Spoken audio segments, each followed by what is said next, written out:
So welcome friends. जो market में होता तो वही नजर आया जो सोचा था हमने, लेकिन भाई कमाने का कितना मौका मिला पता नहीं, क्योंकि गैप अप था बहुत बड़ा वाला और उसके बाद कितने लोग हिम्मत जुटा पाए होंगे। हालांकि लेवल्स ने तो काम किया ही। बाकी भाई देखिए, गेम जो आज हुई है ना वो कल के बिल्कुल एब्सोल्युटली ऑपोजिट है और ये खतरनाक है। क्यों है उसको समझाने की कोशिश करूंगा। हालांकि कल भी मार्केट अच्छे से बढ़ी और आज भी बढ़ी, तो खतरा कहाँ है उसको समझ लीजिएगा। हालांकि ये है सब कुछ फायदे में ही रिटेल के लिए, और लॉन्ग टर्म गेम तो भाई मजबूत है, इसमें कोई शक नहीं। बाकी नेक्स्ट द बिग न्यूज, भाई सैटरडे को मार्केट खुली है कल। ठीक है, कल स्पेशल सेशन होने वाला है। 2 सेशंस में मार्केट खुलेगी, सुबह 9:15 बजे से लेकर 10 बजे तक पहला सेशन, दूसरा सेशन 11:30 बजे से 12:30 बजे तक।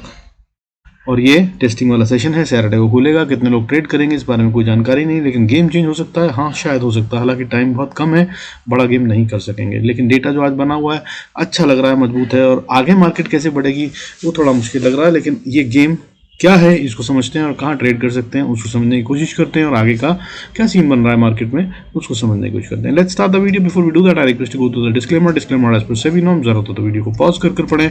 देखिए भाई, अभी मार्केट में जो है वॉलेटिलिटी इंडेक्स कूल ऑफ हो रहा है, that's a very good news. ठीक है ना, 15.24 पे आज क्लोज हुआ है। 2.12% का डिप फिर से आया, लगातार तीसरा दिन है। कल 15.57 पे था, 15.24 पे क्लोज हो गया, which is a good sign. और ये इंडिकेट करता है कि जो बढ़त आ रही है वो मजबूती के साइन है और खतरे की बात कम है। पहली बात, स्टेबिलिटी मार्केट में आती नजर आएगी, लेकिन इसके साथ ही ऑप्शंस के अंदर में प्रीमियम उड़ते हुए नजर आएंगे, ये भी याद रखिएगा। और आज प्रीमियम्स बहुत सारे उड़ने चाहिए थे, लेकिन वो नहीं उड़े। जैसे थीटा आप समझते हैं, अगर जो लोग ग्रीक्स पे काम करते हैं, तो वो थीटा आज नहीं उड़ा। कारण था भाई क्योंकि मार्केट कल ओपन है। सो आज जो डे की वैल्यू जानी थी वो नहीं गई है उस तरह से। तो कल अगर मार्केट में छोटा मोटा मूव आता भी है तो उसमें ऑप्शन में पैसा बनाना मुश्किल होगा। लेकिन आपको बता दूं, एक मूव जरूर आएगा ऐसा वाला जिसमें कि बड़े हुए प्रीमियम्स को उड़ाया जाएगा। उसको अगर आप खा सकें तो खा लीजिएगा, उससे ज़्यादा की उम्मीद कल मत कीजिएगा। बेहतर होगा मंडे का इंतजार करें अगर कोई खतरनाक खेल हो तो। बाकी भाई देखिए, अभी निफ्टी जो है क्लोज हो गया है अच्छे से, बहुत अच्छे से 22,338 पे, 22,000 के बिल्कुल ऊपर। 355 पॉइंट से ज़्यादा की बढ़त आज 356 ही गई है। 1.62% का गेन है। 305 पॉइंट खुलने के बाद मार्केट ने मूव करा है। 355 पॉइंट जहाँ खुली लगभग वहीं से वापस ऊपर चलना शुरू हुई। ओपन हुई थी 22,048 पे और 22,047.75 का लो मारा। 1 पॉइंट नीचे मुश्किल से जा पाया और उसके बाद सीधा ऊपर हुई। और बैंक निफ्टी में तो ये भी नहीं हो पाया। बैंक निफ्टी खुला 47, क्लोज हुआ 47,286 पे, और खुला कहाँ था 46,218 पे। 46,218 पे खुला और वही उसका लो था। उसके बाद इसने 1 पॉइंट भी नहीं छोड़ा, सिर्फ बाइंग हुई है और सीधा ऊपर आया। और इस तरह से 1166 पॉइंट्स का गेन है। 2.53% बनता है। हालांकि खुलने के बाद जो इसने मूव दिखाया वो 1124 पॉइंट का था, ठीक ठाक सा था। शुरू में इतना दमदार नहीं था ओपनिंग, लेकिन उसके बाद जो बाइंग आई है बहुत कमाल कर दिया। ठीक है, और मैंने कल इसके बारे में बात करी थी आपसे कि HDFC बैंक तो अभी चला ही नहीं है, अगर ये चला तो फिर क्या होगा। So that's what has happened. आज HDFC बैंक ने बड़ा अच्छा खेल करा, उसके भी बारे में बताऊंगा। लेकिन उससे पहले दूसरी चीज़ देख लेते हैं। सेंसेक्स के अंदर में आज बढ़ने वाले शेयरों की गिनती बहुत अच्छे से बढ़ गई। ये था वो मेन फैक्टर जिसके बारे में मैं आपसे कह रहा था कि भाई दम आता नजर आएगा। और कल 1108 शेयर्स थे जो ग्रीन में बंद हुए थे, आज 1439 शेयर्स हैं जो ग्रीन में बंद हुए हैं। अच्छे से बढ़ गया, लेकिन ये बहुत खतरनाक लेवल आ गया। इसके आगे ज़्यादा बढ़ने की जगह कम रह जाती है, इतने सारे शेयर रोज नहीं बढ़ सकते हैं। हालांकि जो गिरने वाले शेयर हैं उनमें भी काफ़ी स्कोप है। गिरने वाले शेयरों की गिनती आज 747 थी सेंसेक्स में, जो कि कल 1047 थी। लगातार घट रही है, ये एक अच्छा साइन है। और आज बहुत सारे शेयरों ने 52 वीक हाई भी बनाया है, सो बहुत अच्छा साइन है। मार्केट में दम है, बाइंग जो हो रही है वो असली है। लेकिन कुछ जगहों पे ना सेल ऑफ भी हो रहा है। ठीक है, वो क्या है और वहाँ से भी ये माल निकाल देंगे। बड़ा वाला गेम था, कल का वीडियो नहीं देखा तो देख लीजिएगा भाई। FIS का डेटा समझाया था मैंने, मोटा वाला खेल करा उन्होंने। ठीक है ना, बहुत मोटा 54,000 करोड़ की एक दिन में बाइंग सेलिंग हुई थी। खैर, जो टोटल में नेट बनता है FIS का, उसमें आज जो मैं कह रहा हूँ गेम कल के बिल्कुल ऑपोजिट है। वो ये कि भाई कल देखिए FIS ने 3,568 करोड़ का माल खरीदा था, जिसकी वजह से मार्केट बढ़ी थी। 3,568 करोड़ का नेट में बाय करा था। दो टोटल ग्रॉस की बात करें तो 54,000 करोड़ से ज्यादा का माल खरीदा था और 51,000 करोड़ के करीब का माल बेचा था। सो नेट ऑफ में 3,568 करोड़ का माल बढ़ रहा था जो घर ले गए थे। तो आज उन्होंने क्या बेच दिया? नहीं, आज फिर उन्होंने छोटी सी करी है, बाइंग करी तो है 128.94 करोड़ की।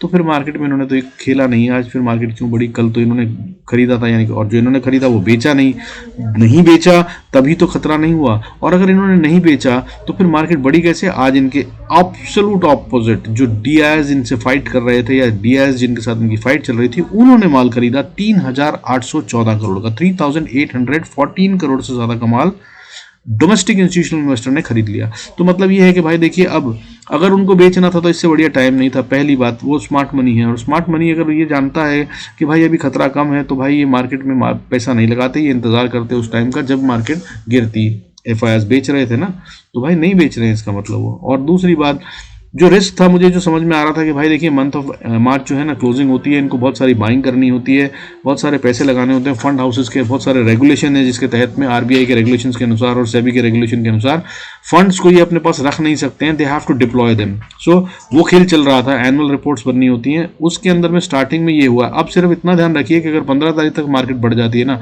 तो भाई अप्रैल तक मार्केट बढ़ती हुई नजर आएगी और बहुत अच्छे से न्यू हाइस बनाने के काम चल रहा है। बाकी इन्वेस्टर हैं अब तो भाई स्ट्रांग है। इसके अलावा दूसरी चीजों को अगर समझना चाहें तो देखिए, आज जो है ना, सेक्टर वाइज अगर बात करें तो सॉलिड बढ़त थी। मेटल सेक्टर टॉप गेनर था, 3.62% बढ़ता हुआ, स्टैगरिंग 3.62%, बहुत शानदार बढ़त है ये। इसके अलावा बैंक तो थे ही आज कमाल कर रहे हैं, 2.53% बढ़ते हुए नजर आया, और इसमें भी प्राइवेट बैंक और PSU बैंक दोनों बढ़ते नजर आए। प्राइवेट बैंक ने 2.53% का गेन करा और PSU बैंक ने 2.18% का। Auto sector 2.25%, energy sector 2.24%, financial services 2.13%, infra भी 1.96% बढ़ता नजर आया। ये सब मतलब 2% से ज्यादा बढ़ने वाले सेक्टर, कमाल की बात है। इतने सारे सेक्टर एक साथ बढ़े हैं तो बाइंग जेन्युइन होती है, तभी ऐसा होता है, वरना किसी एक सेक्टर से खेल लिया जाता है, या फिर किसी मोटे वाले शेयर से, जैसे कि HDFC बैंक और रिलायंस। अब इन्होंने भी साथ में काम करा है। HDFC बैंक आज 1430 पे क्लोज हुआ है, 1.95% बढ़कर बंद हुआ है, और रिलायंस ने भी अच्छी खासी 2% से ज्यादा की बढ़त दी है।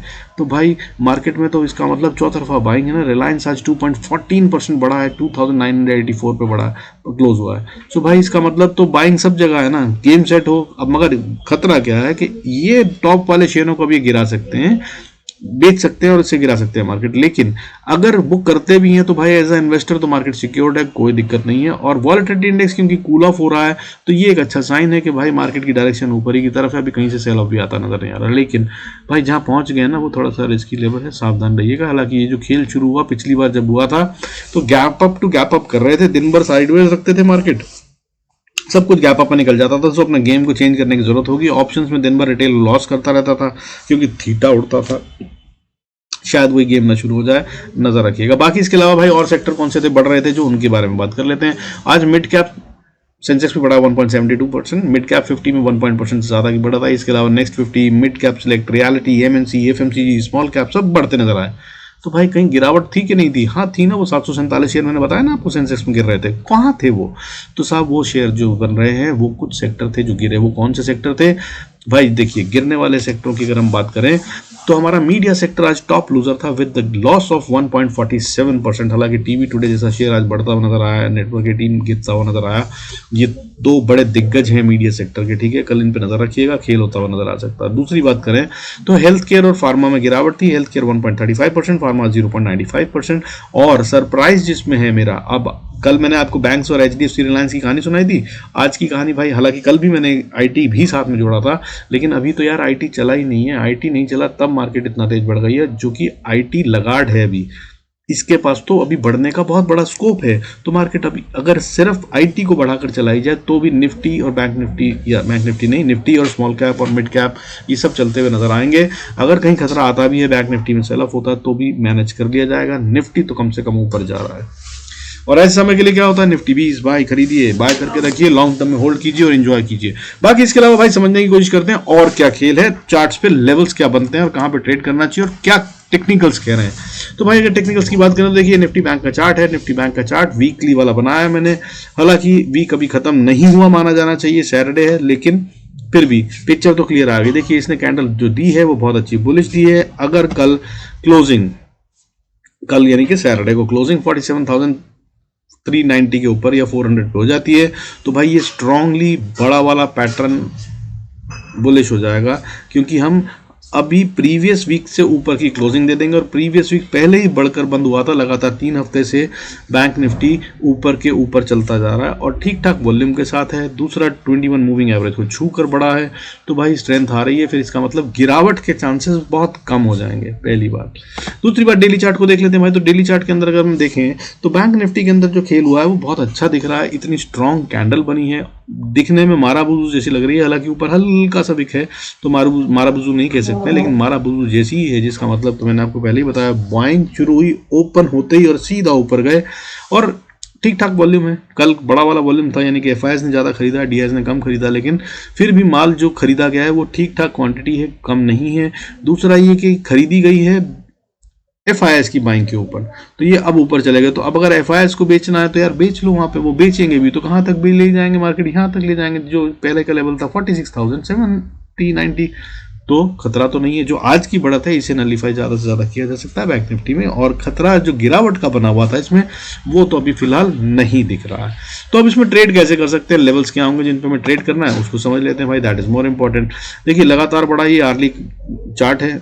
अगर अब इसके अंदर इंपॉर्टेंट लेवल जो मैं हमेशा बताता हूं, तो भाई सबसे इंपॉर्टेंट लेवल जो अब बन गया है बैंक निफ्टी का, वो बेस बन गया भाई 46,120 से 300 का लेवल। इस लेवल तक बैंक निफ्टी जब तक ना आ जाए, बड़ा वाला ट्रेड सेल का तो सोचना नहीं है, बाय की अपॉर्चुनिटीज ढूंढना ही समझदारी होगी। अब इसके अलावा ऊपर लेवल्स क्या होंगे, देखिए क्लोजिंग कहां करी है इसने, तो मैं क्या कह रहा हूं, मतलब बेस बन गया है। बेस कहां बन गया है, 46,100 से 300 के बीच में समझ लीजिए ये बेस बन गया है। इसको अभी फिलहाल बैंक निफ्टी नहीं तोड़ेगा जब तक ये बाय ऑन डिप्स है।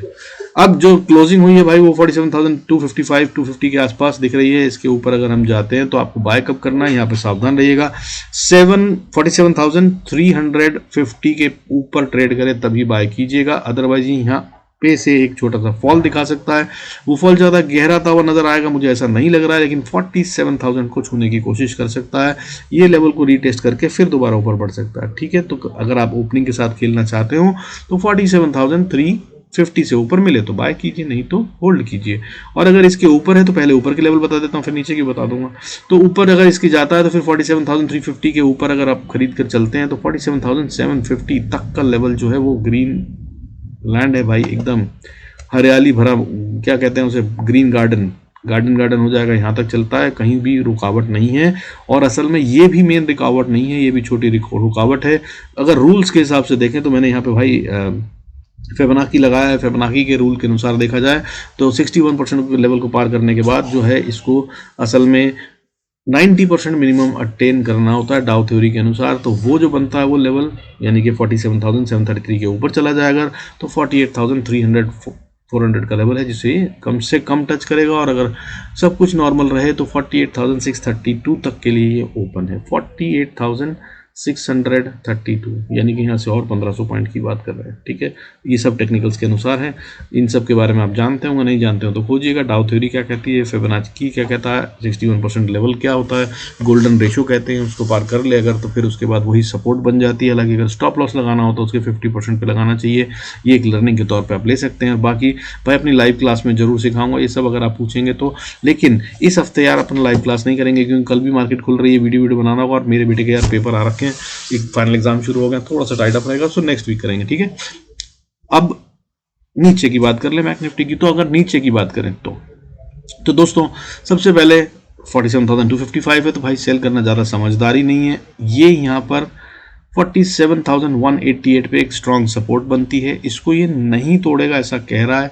अगर ये इसको तोड़ता है तो फिर अगली सपोर्ट बनती है 47,030 के पास। यहाँ पर ये फिर से वापस बाउंस बैक कर सकता है। छोटे छोटे प्रॉफिट लेकर निकलने की कोशिश कीजिएगा। मैं यहाँ पर स्टॉप लॉस ट्रेल करने का भी नहीं सजेस्ट करूंगा, स्पेशली ऑन सैटरडे। कारण क्या है, कारण ये है कि भाई एक घंटे के 2 सेशन है, टाइम बहुत कम होगा। स्टॉप लॉस ट्रेल कर अगर आप थोड़ी देर बैठे और एक झटका भी आया ना तो इतना टाइम नहीं मिलेगा कि बाहर निकल सकें। So don't hold your positions. छोटा सा प्रॉफिट जो भी मिलता हो, अगर आपको डर लगे तो फौरन बुक करिए, लॉस आए तो फौरन बुक करिए। पोजीशंस को होल्ड करना समझदारी नहीं होगी और थीटा उड़ता नजर आएगा। उसके बाद वीकेंड है, मंडे को खुलेगी मार्केट, सो बेहतर होगा कि जल्दी जल्दी बुक करें।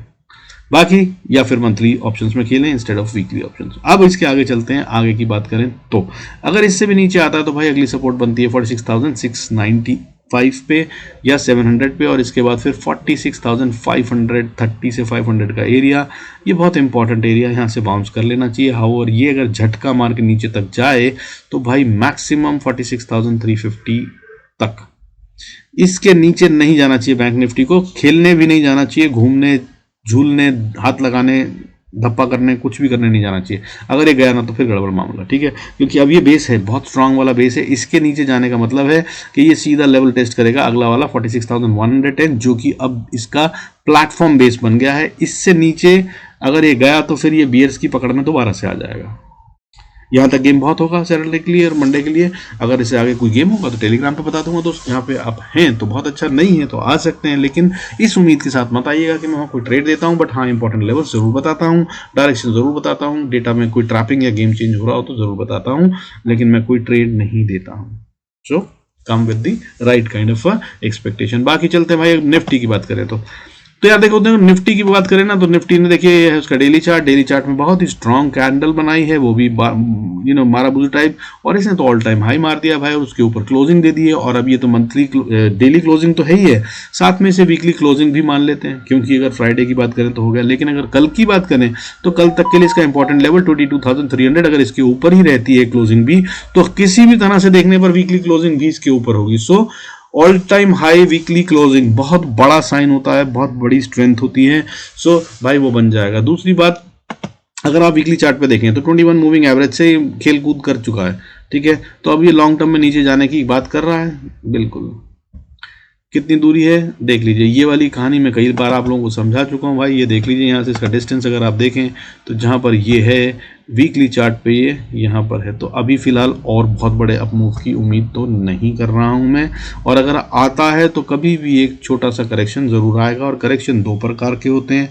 एक टाइम वाइज करेक्शन होता है जिसमें कि प्राइस वहीं रुक जाती है जहां है और धीरे धीरे टाइम बिताती है और नीचे से मूविंग एवरेज उठकर ऊपर आती है। दूसरी प्राइस वाइज करेक्शन होती है, उस प्राइस वाइज करेक्शन में प्राइस एकदम झटके से नीचे की तरफ आती है, जैसे कि यहाँ पर अगर प्राइस है तो ये यहाँ से सीधा नीचे आएगी, फिर थोड़ा सा ऊपर जाएगी, फिर थोड़ा सा नीचे और आएगी, ऐसे करके टाइम करती है और उतनी देर में मूविंग एवरेज जो है वो सेटल हो जाती है, ठीक है। So that's how price wise and time wise correction होती है। तो यहाँ पर दोनों में से कोई भी हो सकती है और बढ़त आने के चांसेस कम बनते हैं इस वजह से, ठीक है। लेकिन क्या अभी और नहीं बढ़ेगी? ऐसा नहीं कह रहा हूँ, बढ़ सकती है। अभी 22,500 तक के लेवल्स मुझे दिख रहे हैं, 480-530 का लेवल ये है जहाँ तक ये जाने की कोशिश अभी कर सकती है before it shows a fall. और सैटरडे तो खास तौर पर सिक्योर्ड रहेगा। ये वीकली चार्ट के बाद डेली चार्ट को देख के समझ में आ रहा है, क्योंकि मैंने जो बताया ये वीकली क्लोजिंग है जो हाईएस्ट हो गई और ये बहुत बड़ी स्ट्रेंथ होती है। अगर बात करें उस हिसाब से तो जो इसका लेवल बनता है इंपॉर्टेंट वाला, अब इसको 300 को नहीं तोड़ना चाहिए, इसी को बेस बनाने की कोशिश करनी चाहिए। तो बहुत होता है तो ये टाइम यहाँ बिता सकती है। अब लेवल्स की बात कर लेते हैं, कहाँ ट्रेड करना है हमें, कैसे ट्रेड करना है, कौन कौन से लेवल्स होंगे इंपॉर्टेंट जिन पे हम बात करें। तो भाई अगर हम निफ्टी की बात करें तो इसको 22,000 को तोड़ना ही नहीं चाहिए आइडली, ठीक है। ये रेंज को इसने बहुत अच्छे से पका लिया है, भून लिया है। अगर आप इसको देख पा रहे हैं तो भाई देखिए ये लेवल्स काफ़ी टाइम प्राइस ने यहाँ पे कंसोलिडेशन करी है और उसके बाद इसने ब्रेकआउट दिया है। और ऐसे कंसोलिडेशन के बाद अगर ब्रेकआउट होता है तो ये एक अच्छा मजबूत साइन होता है। पहले इस रेंज में आने में दिक्कत हो रही थी, फिर नीचे नीचे ऊपर करके फिर यहाँ पर ऊपर में टेस्ट करा लेवल को बार बार और फिर ब्रेक कर दिया। और क्लोजिंग वीकली और डेली दे दी है, और मंथली भी मान सकते हैं क्योंकि 1 मार्च को शुरू हुआ है। 29 फरवरी जो थी वो पिछले महीने की कहानी, वो भी बहुत मजबूत ऑलमोस्ट टॉप पे ही बंद हुई थी। तो स्ट्रेंथ सब जगह है भाई। तो अब लेवल्स क्या हैं, बिना फालतू की बात करते हुए आपको लेवल्स देता हूँ ट्रेड करने जो, वो क्या होंगे। तो ट्रेड करने के लिए भाई जब तक ये ऊपर है 22,300 के, तो इसमें सिर्फ बाय के ट्रेंड ही ढूंढने चाहिए, समझदारी यही होगी। हालांकि आपको बता दूं थोड़ी सी कमजोरी के साइन आखिरी के 2 घंटे में यहाँ पर दिखे हैं, थोड़ी प्रॉफिट बुकिंग थी शायद वो थोड़ा सा खतरा है कि मंडे को या सैटरडे को थोड़ा झटका नीचे ले और फिर ऊपर जाए। लेकिन लेवल्स क्या है हमें तो वो इंपॉर्टेंट होते हैं। तो भाई जहाँ क्लोज हुआ है वो भी 22,326 है। अगर ये 300 के ऊपर है तो बाय कीजिए। पहला 333 का रेजिस्टेंस पार कर ही लेगी। अगर इसको पार कर लेते हैं तो फिर 373 से 403 का लेवल है, जहाँ पर अटकते हुए नजर आ सकते हैं। और इसके बाद most important and critical level जो बनता है वो 22,456 से 510-20 का लेवल है। यहाँ पर आकर इसको थोड़ा सांस ले लेना चाहिए, अदरवाइज बहुत थक गई होगी। काफ़ी पैसा लग चुका है, वहाँ से 3,500 करोड़ FIS का, 3,500 करोड़ यहाँ से 7,000 साढ़े 7,000 करोड़ की बाइंग हो गई है। अब इसके ऊपर अगर जाना है तो यहाँ तक आने के लिए और 3000 करोड़ लग जाएगा, तो फिर मतलब समझिए आपके 10,000 करोड़ लगने के बाद और ऊपर ले जाना है तो फिर बहुत मोटा और पैसा चाहिए। अदरवाइज यहाँ पे थोड़ी प्रॉफिट बुकिंग कर कर फिर दोबारा से उस पैसे को रीयूज किया जाए तो ले जाया जा सकता है। तो ये एरिया जहाँ पे अटकते नजर आएंगे, यहाँ आ जाए तो अपने प्रॉफिट बुक कर लीजिए। हालांकि अगर इसको भी पार कर गए तो सीधा 22,750 दैट्स व्हाट गेट्स ओपन, ये गेट खुल जाएंगे निफ्टी के अंदर में। अभी 500 बता रहा हूं मैं, 250 पॉइंट और ऊपर बनते हैं। अब नीचे की बात कर लेते हैं। अगर नीचे की बात करें तो भाई देखिए 326 पे भाई इंतजार कर लीजिएगा, जब तक 300 को ना तोड़ दे तब तक सेल करने का मत सोचिएगा। और अगर इसके नीचे आते हैं तो 229 और उसके बाद 22,150 और उसके बाद 22,088 और 22,045 और 22,000 और उसके बाद 21,947, 21,860, ये सारे लेवल्स हैं जो ये टेस्ट कर सकता है। और falls are always sharper, steeper, faster, quicker, लेकिन कल नहीं आ सकते सैटरडे को, इतना टाइम ही नहीं है। यहाँ तक गिराना है तो मार्केट को बहुत कुछ करना होगा, उतने तो बायर भी नहीं मिलेंगे, ठीक है। So these are the levels for आगे के लिए, अगले हफ्ते के लिए, समझ लीजिए मंडे के बाद के लिए भी। तो मैक्सिमम अब 21,800 अगर कभी झटका वटका भी मारती है। हालांकि मेरे हिसाब से जो मैं देख रहा हूं, मुझे नहीं लग रहा है कि अब ये 22,200 के नीचे भी जाएगी मार्केट, ठीक है। निफ्टी की बात कर रहे हैं तो अब अगर बात करना चाहें भाई इसके अलावा, तो अब मंडे को मिड कैप निफ्टी की एक्सपायरी है। ये बड़ा खेल है, इसमें ना पेंडिंग है यार अभी तक मूव, ठीक है। आज इसमें जो बढ़त आई वो सबसे कम इसमें थी, हालांकि सबसे ज्यादा मौके जो हैं वो यहीं पे हैं। और इसके लेवल्स ने बहुत अच्छा काम करा भाई। मैंने ये आपको रेंज बताई थी, मैंने बताया था कि यहाँ से जाने में ऊपर दिक्कत होगी, पर गैप अप होने के बाद यहीं पे थोड़ा सा खेल करा और उसके बाद सीधा ऊपर गए हैं। अब मगर नेक्स्ट रेजिस्टेंस के बहुत नजदीक बंद हुए हैं, तो लेवल्स क्या है वो नोट कर लीजिए सीधा, बिना गेम के। गेम वही है जो कल बताई थी, उसे याद रखते हुए अभी यहाँ पे क्लोजिंग हुई है वो 910 के पास क्लोजिंग हुई है। अगर ऊपर जाता है तो सबसे पहली रेजिस्टेंस 930 पे आती है, और अगर इसको पार कर ले तो ये अच्छे से ऊपर जाने के लिए तैयार है। छोटी सी रेजिस्टेंस उसके बाद 960 पे है, और अगर इसको भी पार कर गया तो फिर भाई सीधा 11,010 ये छूने की कोशिश करेगा। यहाँ से भाई मगर बड़ा रिस्क शुरू हो जाता है। ये वो एरिया जहाँ पे सेलर बैठे हुए हैं, यहाँ से फिर प्रॉफिट बुकिंग आ सकती है। 11,010 से लेकर 11,030, 11,010 से 30 का लेवल, इसको पार करने में इसको थोड़ा सा टाइम लगेगा, लेकिन यहाँ पे कभी भी कर सकता है पार, क्योंकि अगर पैसा लगना शुरू हुआ मार्केट में तो वो यही एरिया अब होगा जो बचा है जहां पर लगेगा पैसा आईटी सेक्टर के साथ। सो यहाँ पे तेजी आ सकती है। सो ये अगर पार हो जाए तो भाई फिर 11,093 और 11,120 इन सब लेवल्स को ये अचीव करने की कोशिश कर सकता है, और ये मंडे को होने के चांसेस ज़्यादा हैं बजाय सैटरडे के। हाउएवर नीचे की अगर बात करें तो भाई देखिए ये इंपॉर्टेंट लेवल है, मैंने आपको बताया था जो वो कल आज भी कायम है। 10,870 से लगा लीजिए या 880 से नीचे 860 तक का लेवल है। इस एरिया में भाई फाइट है, इसको ये टूटने ना दें तो बेहतर है। हालांकि पिछली बार जब आए थे टेस्ट करके नीचे गया है, लेकिन उसको रिकवर देखिए कितनी मजबूती से करा है। सो ये इंपॉर्टेंट लेवल है भाई। जिन्होंने पैसा लगाया ना, जिन्होंने मार्केट को इतना ऊंचा उठाया है, जो ये नीचे से ये वाला बड़ा मूव आया था कहाँ से 10,500 ऑलमोस्ट 550 से, और लेकर गए थे ऊपर 11,112 तक। जो पैसा यहाँ लगा था वो खतरे में आ जाएगा अगर इसके नीचे जाते हैं, तो यहाँ पर ध्यान रखिएगा। हाँ, अगर ये टूट जाए तो फिर मोस्ट इंपॉर्टेंट बेस जो है अब जिसके नीचे जाना ही नहीं चाहिए वो 10,825, और इसके नीचे आ जाएगा तो फिर खतरा शुरू 800 790 ये वो एरिया है, और इसके बाद फिर 725 का लेवल ओपन, और अगर ये भी खुल गया तो फिर ये एक बड़ा फॉल दिखाएगी जिसके मुताबिक ये सीधा ओपन हो जाती है 10,400 के लिए, यानी कि यहाँ से 350 पॉइंट और छोड़ सकती है अगर इसके नीचे आती है तो। बट ऐसा होगा अभी, ऐसा लग नहीं रहा। अगर कुछ हुआ तो अगले वीडियो में बता दूंगा। सैटरडे को तो होता नजर नहीं आ रहा है, बाकी मंडे को अगर बात करें तो कोई बड़ा मूव आया तो मैं संडे को भी कोशिश करूंगा एक वीडियो दे दूंगा आप लोगों को। With this I conclude this video भाई। Thank you so much for staying connected. God bless us all. अगले हफ्ते करेंगे अपना लाइव क्लास, हो सका तो कल की देखेंगे, अगर हो पाया तो। थोड़ा सा मुश्किल लग रहा है मुझे, लेकिन अदरवाइज संडे को देखते हैं, सैटरडे को कोशिश करूंगा, बट मुश्किल लग रहा है। ठीक है, चलिए फिर signing off for the day. See you in next video. God bless us all.